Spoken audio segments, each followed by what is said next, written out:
Hello বন্ধুরা, আজকে কথা বলতে যাচ্ছি ডাকু মহারাজ বলে একটা সাউথ ইন্ডিয়ান সিনেমা নিয়ে। তো এখনও হলে চলছে। তোমরা চাইলে গিয়ে চেক আউট করতে পারো সিনেমাটা। সিনেমাটার মানে মেইন লিড চরিত্রে আমরা বালাকৃষ্ণকে দেখতে পাচ্ছি।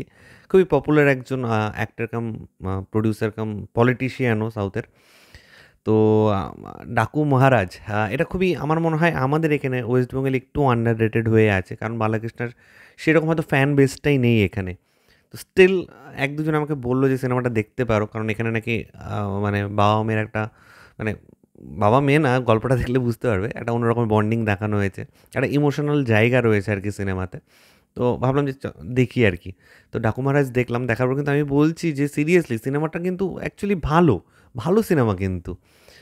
আমাদের এখানে হয়তো অনেকে এটা নিয়ে কথা বলছে না। কিন্তু যারাই দেখবে তারা কিন্তু সিনেমাটাকে মানে গল্পটা যে স্টোরিটা কিন্তু বেশ ভালো।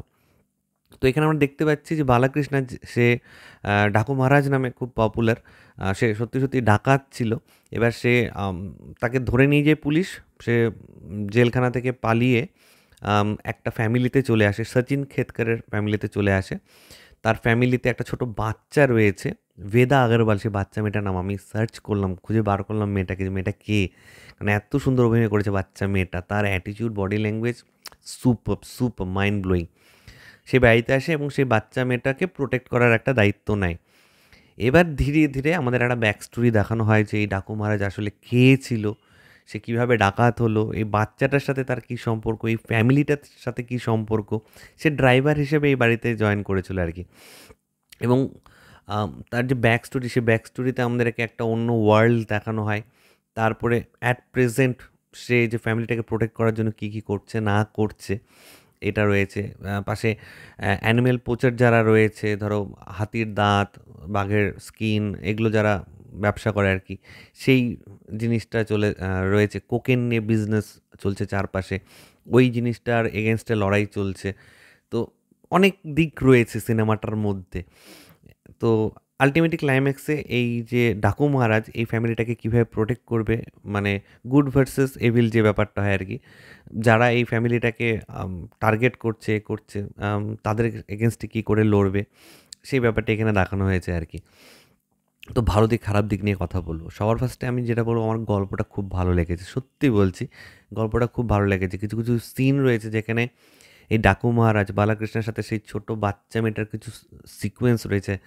একটা মানে সে তো ড্রাইভার হিসেবে জয়েন করছে, তো গাড়ি চালানোর একটা টেস্ট নেয় বাচ্চা মেয়েটা। অসাধারণ ওই জায়গাটা। সুপারব লেগেছে আমার। আরও ধীরে এই যে বাচ্চা মেয়েটা রাতের বেলা খিদে পায়, তাকে খাওয়ানো, তারপরে ভিলেনদের হাত থেকে মেয়েটাকে বাঁচানো, এই ব্যাপারগুলো না একটা আলাদা রকমের একটা বন্ডিং গড়ে তোলে ডাকু মহারাজের সাথে এই বাচ্চা মেয়েটার। তো ওই জায়গাটা বেশ ভালো লেগেছে। দেন অ্যাকশন সিনের কথা যদি বলি, আরেকটা ভালো দিক, অ্যাকশন সিকোয়েন্সগুলো খুব ভালো কোরিওগ্রাফড, ভেরি ওয়েল কোরিওগ্রাফড। খুব ভালো লাগছিল। কারণ দেখো, বালাকৃষ্ণ স্যারের যথেষ্ট বয়স। এই বয়সে সে যে অ্যাকশন সিনগুলো করছে, এই মানে এই এরাতে এখন অনেকেই করছে এই বয়সে, আমি জানি। যেমন রজনীকান্ত রয়েছে। আম কিন্তু স্টিল একটা তো ভারী বয়স। সেই বয়সে যে অ্যাকশন সিকোয়েন্সগুলো করছে, ভালো লাগছিল। অ্যাকশন সিকোয়েন্সগুলো এমনভাবে ডিজাইন করেছে, সত্যিই ভালো, দেখার মতো। দেন ভালো দিক বলব যে নেগেটিভ ক্যারেক্টার ববি দেওল।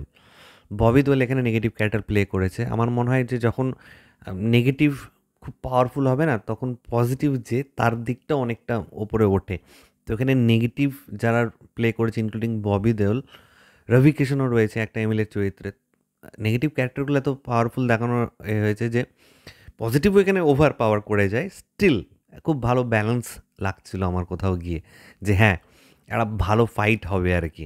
এবং একটু পরপরই কিন্তু ফাইট সিকোয়েন্স রয়েছে। সিনেমাটা শুরু হয় একটা সিন দিয়ে, সেই সিনটা আবার পরে সিনেমার মাঝখানে গিয়ে জয়েন হয়। মানে শুরুতে একটা সিন তোমাদের দেখিয়ে দেবে, সেটা অ্যাকচুয়ালি পরের সিন, সেটাকে আগে দেখিয়ে দেবে।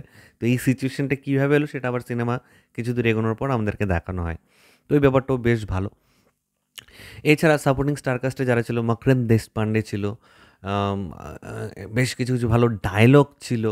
আম তো ওভারঅল কিন্তু ভালো দিক ভালো রয়েছে। বিজিএম এর কথা আমি মানে প্রায় আউট অফ মাইন্ডই হয়ে যাচ্ছিল। বাপরে বাপ! বিজিএম, সলিড বিজিএম রয়েছে এই সিনেমাটার মধ্যে। সলিড। ইমোশনাল সিনগুলোকেও যেরকম এলিভেট করেছে, সেরকম অ্যাকশন সিনগুলোকেও এলিভেট করেছে। এবং কিছু কিছু পার্টিকুলার সিন রয়েছে, যখনই বালাকৃষ্ণার এন্ট্রি হচ্ছে, বাচ্চা মেয়েটা ধরো দৌড়চ্ছে, ভিলেন দৌড়চ্ছে, একটা এক্সাম্পল দিলে বুঝতে পারবে। বাচ্চা মেয়েটা দৌড়চ্ছে, ভিলেনগুলো পেছনে রয়েছে, বাচ্চা মেয়েটা গিয়ে একটা গলির ধরে ঢুকে গেল। এবার বাচ্চা মেয়েটা ধীরে ধীরে পা ব্যাক করে করে করে ফিরছে, আর বালাকৃষ্ণ ঢুকছে, দিয়ে বাচ্চাটা একটা অ্যাটিচিউড নিচ্ছে। তো এই ব্যাপারটা 2-3 বার রয়েছে সিনেমাতে, মানে অসম লাগছিল ওই জায়গাটা, আমি থরলি এনজয় করেছি। এরপরে আমি বালাকৃষ্ণ স্যারের সম্পর্কে আলাদা করে বলতে চাই, সেটা হলো যে দেখো, বালাকৃষ্ণ স্যার এর আগেও প্রচুর কাজ দেখেছি, আখান্ডা বা আরও অন্যান্য অনেক কিছু কাজ। No doubt he is a very good actor, কিন্তু তার বয়সের জন্য হয়তো এখানে কিছু কিছু জায়গা, ফ্লেক্সিবিলিটি যেটাকে বলে, সেটা ডান্সের ক্ষেত্রে হোক, অ্যাকশনের ক্ষেত্রে হোক, সেটা হয়তো আমরা কিছু কিছু জায়গায় মনে হবে যে না, কিছু আপ টু দ্য মার্ক হয়তো হচ্ছে না। এটা টু বি ভেরি অনেস্ট, এটা আমি নেগেটিভ সাইডে ফেলছি না, কিন্তু স্টিল এই বয়সেও তিনি যেভাবে ম্যানেজ করেছেন ব্যাপারটা, কারণ উর্বশী রওতালা আছে তার অপোজিটে, তার সাথে রীতিমতো ডান্স করার সিন রয়েছে, অ্যাকশনের সিন রয়েছে, তিনি কিন্তু তার বেস্টটা দিয়েছেন, বেস্ট। আমার মনে হয় ডিরেক্টর খুব ভালো ইউটিলাইজ করতে পেরেছে, এমনভাবে শর্টগুলো টেক করেছে, এমনভাবে সিকোয়েন্সগুলোকে করেছে, ডিজাইন করেছে, এক্সপ্রেশনগুলোকে নিয়েছে, যে ওভারঅল কিন্তু সিনেমাটা দেখতে আমার সত্যিই খুব ভালো লাগছিল। ইয়েস। নেগেটিভ দিকের কথা যদি আমি বলি, তো আমার কোথাও গিয়ে ফিল হচ্ছিল যে যেহেতু খুব ভালো গল্প, খুব ভালো স্ক্রিপ্ট, তো এখানে না একটু ইললজিক্যাল ব্যাপার-স্যাপার রয়েছে। তো আমার মনে হয়েছে ব্যাপারটাকে একটু যদি বালাকৃষ্ণ স্যারকে প্রেজেন্ট করার জন্য একটু, মানে কি বলবো আর কি, হয় না যে একটু সুপারম্যান টাইপের, সুপার হিরো টাইপের একটা ব্যাপার-স্যাপার, লার্জার দ্যান লাইফ যে ব্যাপারটা বলে আর কি, সেই ব্যাপারটা করতে গিয়ে কোথাও গিয়ে এই সিনেমাটা যে ইনার একটা কোর রয়েছে না, সেই কোরটা চাপা পড়ে যাচ্ছিল। বালাকৃষ্ণ স্যারকে এতটাই ওভার দেখানো হচ্ছিল, কোথাও গিয়ে কোরটা চাপা পড়ে যাচ্ছিল। কারণ এই সিনেমাটার যে মেন কোর বিষয়টা, খুব বিষয়বস্তুটা খুব ভালো। জলের সমস্যা থেকে শুরু করে আরও অনেক কিছু রয়েছে, আম এবং সার্টেন কিছু টুইস্টও রয়েছে সিনেমাতে। তো যেহেতু কোরটা ভালো ছিল, আমার মনে হয় যে হ্যাঁ, larger than life in the sense যে হ্যাঁ, একজন হিরো সে তো 10 জনের সাথে ফাইট করবে ব্যাপারটা রয়েছে। কিন্তু এই যে ওভার লার্জার দ্যান লাইফ যে ব্যাপারগুলো, সেটা একটু স্যাটেল ওয়েতে করলেই মনে হয় ভালো হতো। কারণ কিছু কিছু জায়গায় তাকে, মানে কী বলবো আর কি, ভগবানের মতন বানিয়ে দেওয়া হচ্ছিল। তো সেই একটু যদি নর্মাল রাখা যেত, আরও বেশি হয়তো কানেক্ট করার জায়গা থাকতো বলে, ক্যারেক্টারটার সাথে, ডাকু মহারাজ ক্যারেক্টারটার সাথে আমি বলছি, আমরা হয়তো আরও বেটার কানেক্ট করতে পারতাম। এছাড়া আমার মনে হয় যে গানের যে সিনগুলো, এই ধরনের সিনেমাতে গান রাখার দরকারই নেই।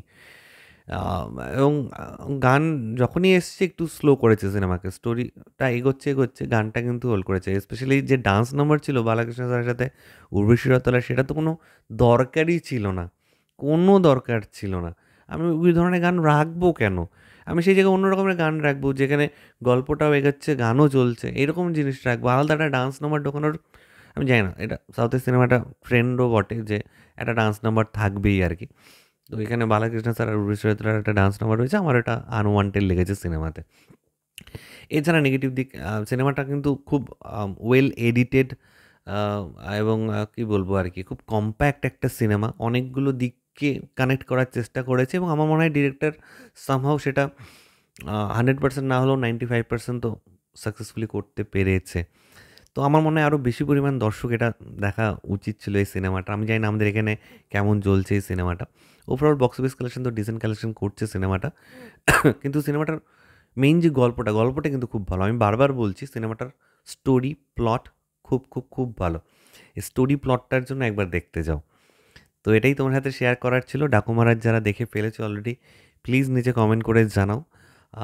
এবং যারা দেখোনি তারা তো একবার অবশ্যই দেখো, এটাই বলবো। তো ভিডিওটা ভালো লাগলে লাইক, কমেন্ট, শেয়ার করতে একদম ভুলবে না। চ্যানেলটাকে যারা প্রথমবার দেখছো, নিচে যে রেড সাবস্ক্রাইব বাটনটা আছে সেখানে ক্লিক করে নাও, পাশে একটা বেল আইকন আছে সেখানে ক্লিক করে অল অপশনে ক্লিক করে নাও। ঠিক আছে বন্ধুরা, ভালো থেকো সবাই, সাবধানে থেকো সবাই, love you all, take care.